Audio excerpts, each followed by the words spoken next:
But what I would do is the same thing I have to do in my business.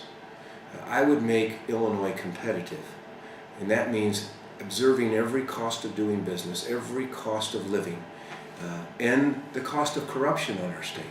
I'd fumigate those employees, as a term used in the past, that were appointed under the Blagojevich administration. I would reduce and roll back taxes and fees that penalize business investment and families in Illinois. And I would work to reform the bureaucracy and the regulatory environment, as well as the litigious environment, which penalizes business investment in our state.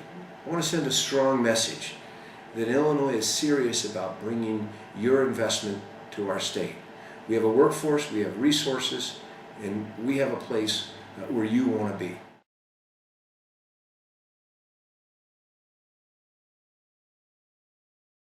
You know, I've said some pretty harsh words about my Democratic colleagues in the General Assembly. But I will tell you that I believe they have a fond respect for what I stand for. And as long as you're a person of your word, I believe you can work across the aisle. I've done that by passing legislation, and I will do that as governor of this state.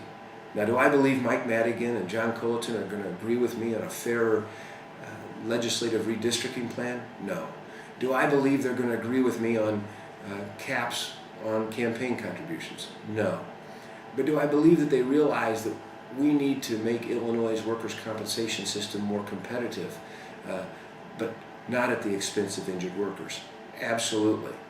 Do I believe they realize that we need to make Illinois' medical malpractice system more competitive so we attract more doctors and nurses and medical providers, but not at the expense of those receiving health care? Absolutely. Are they going to be challenged in how they help me? Maybe.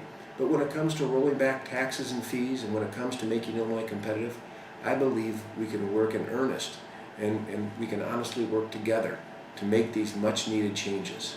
So I think there are various things the Democrats are looking for Republican leadership on, and they'll work with us on.